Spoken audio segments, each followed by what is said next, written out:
Good day to all, and let's go. Jerry's going to start us on, we're on page 4 of 25, the seed. Mm-hmm. So right in the middle of the page, if you're following along in your notes, man's treason did not catch God off guard. He anticipated what would happen if he created a being on his level that had a free will. Incidentally, God will never override your free will. You are a free moral agent, and God will never override your will. So keep that in mind, especially when you're praying for somebody. Yes. God, make them do this. Exactly. Yeah. Put that on your checklist. Yeah. Yes, definitely. Immediately after man's fall, God stepped in to activate his covenant and a rescue plan for man. Mm-hmm. Another principle revealed in this chapter is that blood has to be shed or there is no remission of sin, as further referred to in Hebrews. That's the principle that we actually from the Old Testament, that the life is in the blood, right? And that the wages of sin is death, and so there has to be blood, there has to be death, there has to be something to payment for sin, right? Mm-hmm. And we're on the right track here to find out how God actually deals with that. So another principle revealed in this chapter is that blood has to be shed or there is no remission of sin. In Hebrews, or remission actually means freedom, pardon, deliverance, forgiveness, liberty. It's done. Freedom, liberty. That's where God wants us to live. That's how we were created.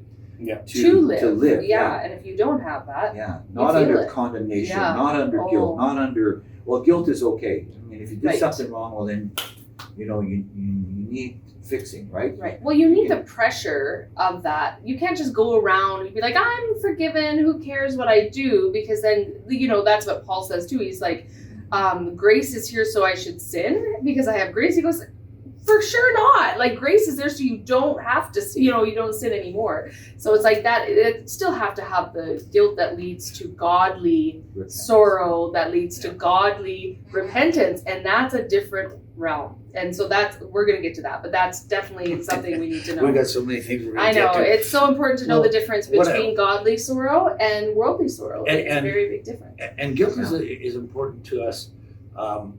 Because it immediately we go, oh, right, did something wrong. It's an indicator. It's an indicator. Yeah. It's like it's like when the alarm's sounding, it means there's a fire. Right. So the alarm is good, so you can deal with the fire. Right. Right. Yeah, it's really good. So but what we're saying is, and this I find is people change in increments, right? Like, if you're a habitual liar, sometimes I'm not going to lie anymore. Other times it's like, oh shoot, I lied again. Just you're guilty. Then just say, Jesus, I'm sorry for lying. Go and try and make it right. But so what I'm saying is, as you deal with this stuff in your life, the continuousness of God in us is to just bring us freedom, pardon, right, continually, forgiveness, liberty. You can't live under guilt. No. It's only an indicator. You can't live underneath it. You have to straighten it out. And as you're straightening it out, you can still know that God's looking after you, okay? Yeah. So I just want to let you know that, okay? So we see in Hebrews 9:22 that without the shedding of blood, there's no remission. So there's no freedom, forgiveness, pardon, or liberty unless there's shedding of blood. So after Adam's sin, God taught them this principle. The blood has to be shed to cover sin, to pardon the offenders, and give them freedom from the consequences of their sin. Sin kills. God did not kill Adam and Eve. However, he killed an animal. So what killed them then? Excuse me? Life, I guess. What killed Adam and Eve? Well, just old age. Yeah, that's right. Sin. Old age, which is sin. Yeah, exactly. Sin. Because they weren't getting old either, were they?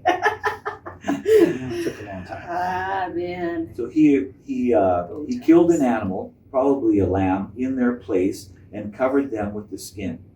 He further explained to them that this lamb was symbolic of the seed, the lamb that was coming to take away the sin of the world. The sin that would ultimately crush Satan's head. The seed, that would ultimately crush Satan's head. God actually cut covenant with himself, as we talked about earlier. It was all part of his plan. The lamb was slain before the foundation of the world. After the fall, God prophesied to Satan, the woman, and the man, and described what had resulted because of their actions. Bible translation rules tells us that the rule of first occurrences reveals its primary purpose. So let's look at Genesis 3:15 that's good. to see where the prophecy about the seed begins. And in Genesis 3:15 we read that her seed shall fatally bruise and crush your head. This is out of the Amplified.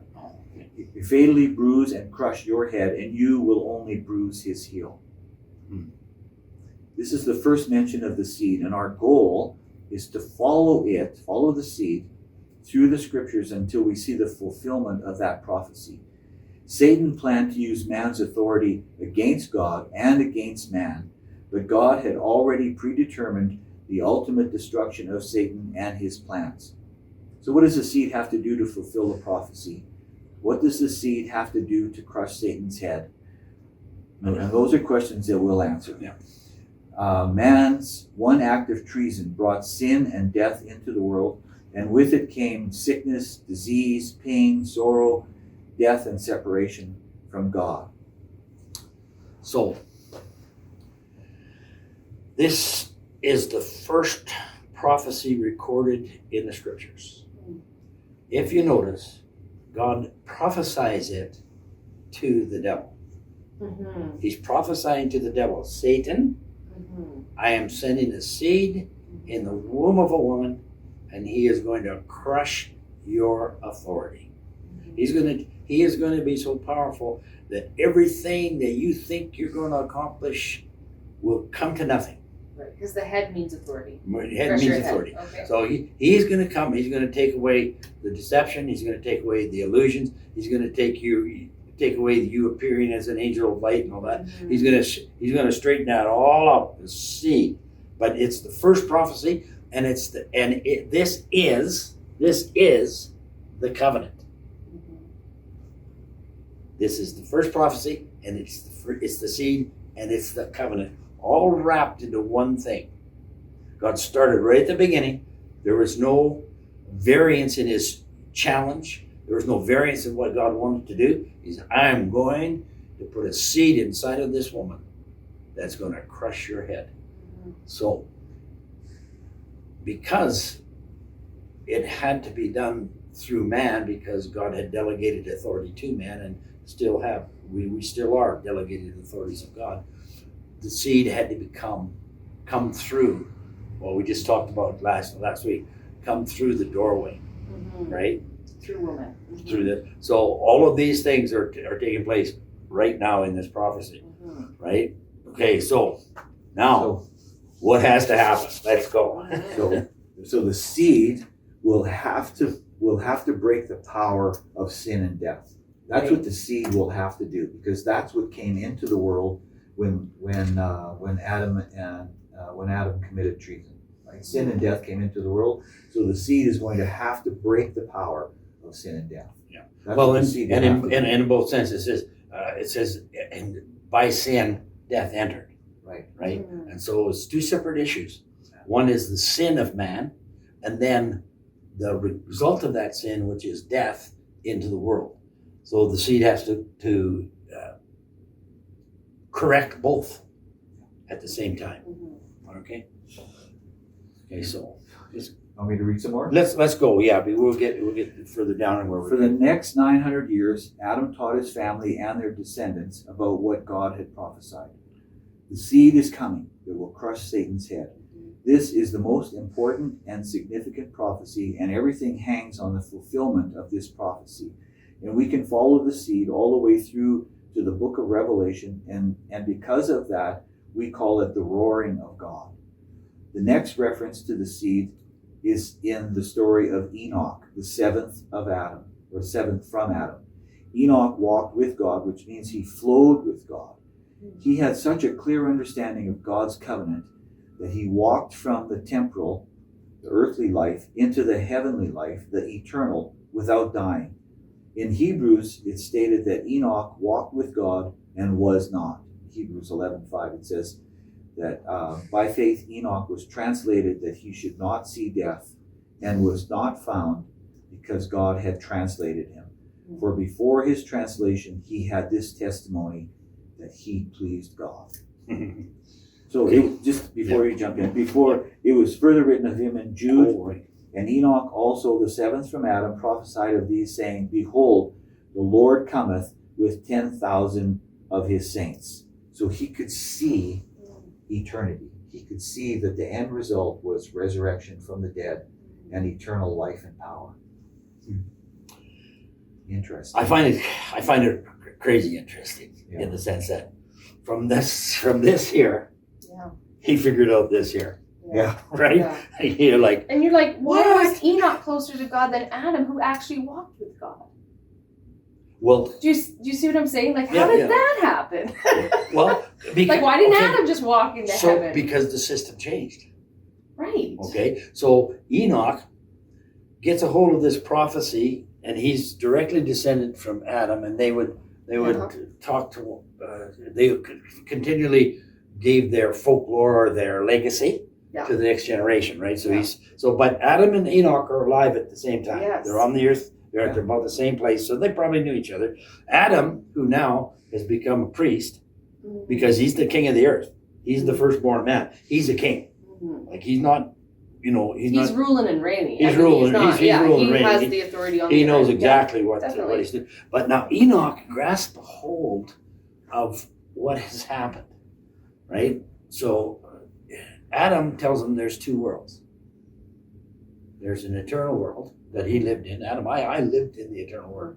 Now you're kidding me. No, I've been to the other side. I walked with God. I walked in God, and I walked in that eternity.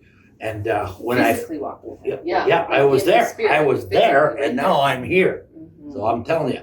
And this is what happened in that other world. This prophecy came, and I'm telling you about the prophecy that came, and then God threw us out of the garden. Here we are. And the first thing that happened is my son killed my son. He says, the devastation of what I brought on, I'm now beginning to understand. And he's saying, because of sin, death. Because of sin, murder. Because of sin, corruption, the ground, jealousies and envies, jealousy, and murder. Right. And now men wrestle with men over property and all stuff. Yeah, and he says stuff now, that is not eternal. and so so Adam is saying to him, the seed will change all of that. Right. The seed will conquer all of it. Right? And Enoch's thinking, So in order for God to fulfill that prophecy, our bodies that are going to die have to not die anymore.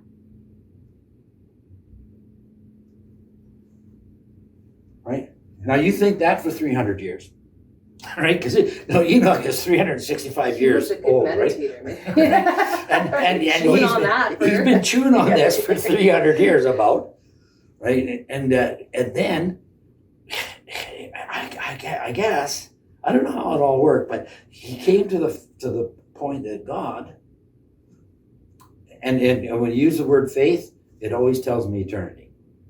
Because faith is believing that the eternal is greater than the temporal. So he's saying to himself, in the eternals, the resurrection from the dead is greater than the dead, than the death. He's got to make a way for resurrection. So I'm just going to claim that resurrection. Yeah. I'm gonna believe God. Well, he says I can see it. Let me put it that way. I don't know if he believed God or in the sense that he's just confessed that I'm gonna be resurrected from the dead. You see it, you can have it. Right? He's just saying, and it pleased God. That he could see it. Yeah. I love this too. In the other sense, is that he saw that resurrection power, but that resurrection part, or the vision that he saw, took him right to the end of the earth. Yeah, he saw the end. Not only did he see his own resurrection, but he saw the resurrection of all men. The coming of Christ. He saw the second coming of Christ. He saw the validations or the assay, as I used that word before, of God taking assay of the earth and stopping and saying, okay, enough. Right, yeah. We're gonna balance the books. Yeah. Right? And he saw that, and he said, I saw the Lord coming with 10,000 of his saints. And that, if you don't know, is the end of time. That's when time stops and God begins to gather and say, okay, we're going to straighten this out. We're not going to live like this anymore. The prophecy and the fulfillment of it ends. I think it's interesting how he said, like, Enoch walked with God, which means he flowed with God. He flowed. That there was a fluidity, like, not this hard, like, I gotta get to God and God's gotta get to me. And like, sometimes we're feeling like we're like battling ourselves to try to get to where God is. And God's like, chill, man. Like, let's just flow. It's like, easy flower. Like, he's got all the personalities. He's got all things. And like, sometimes I think, it depends on your personality, Praise of course, God. too. But it's like he just flows. Like he wants to flow with you. He just wants to be fluid with you. Like just everything's in and out, and it's just like I I think he has something to say. I gotta say this. Because this is one of my pet peeves, and I have many of them. Do you? It's like Jerry has pet peeves. It's like my mouth. I got every tooth has a different opinion, right? But if we'll grasp a hold of this, we get the fluidity. Right. It's not about going in and out or trying to come. It's grasping a hold of, yes, the covenant has been cut. We have it. Yeah. We've got it. Right. And he says, well, I don't feel like it. But you don't get covenant then. Yeah. Once you get covenant, doesn't matter how you feel. Doesn't matter what's going on around you. Doesn't matter what's happening in all of the other things. You and God have covenant. You're in, not you and God. You're in the same covenant of Christ, and there's nothing that can break that covenant. This is because God made it that way. Well, this remember we talked. I think we read it before. It says this is the pivotal point of all that God has ever done and said. Is right here. I will put enmity, I'll put that seed on the earth. This is if you get this, you get absolutely everything because this is the pivotal point. Of course, the seed being Jesus, as we all know. Yes. But that they're talking about Jesus from the beginning of time. and we're, we can't take anything away from Adam either, right? Because here he is one-on-one with Enoch and telling him about the garden, about the eternals. About somebody taught this through the ages, right? Yeah, definitely. So over and over again, and Enoch had the option to come back and say, tell me that again about how the garden and God would come and talk to you face to face in the cool of the day. Tell me what he said, and so Enoch, I think the key thing that I gleaned from Enoch is that he was curious and that he wanted to know, and it wasn't just a matter of Enoch walked with God and he flowed with God. It was like Enoch was like, come on, Adam, tell me some more. Are you serious? Tell me again and again about how that worked and how you and God just kind of flowed together. So I want to do that. Yeah. Right? And even at doing something like this, as we wrap up here, even doing something like this, where, maybe you've been a Christian for 50 years and you're like, I'm learning this again and I'm going to learn this again, and not even learning it, but I'm going to it's coming into my heart. I'm doing it so that I can teach other people it. Because it's not only like, and that's how you're saying, like, let's honor Adam in this. It's not just about knowing something. It's, can you teach someone else about it? Yeah. Because, here's this guy who's the king of the earth and he's going, let me tell you a story. Yeah. You gotta know what happened. Yeah. And he's relaying over and over his own trespasses. He's telling the story of how he is a sinner and he wrecked this earth for you and you and you and you. Can you imagine can you imagine the humility he had to have to go, listen, this is the story and this is how I wrecked it. Isn't that beautiful? You know what I mean? And so there's our stories too, right? Where it's like, this is how I missed it, and this is how I wrecked it, and this is how Jesus got it and fixed it. If I was Enoch, I would ask him, tell me what the face of Satan looked like when God started to prophesy to him. That's right. How scared does Satan We'll look? see you guys next week. Yeah, thanks for coming. All right. Bye-bye.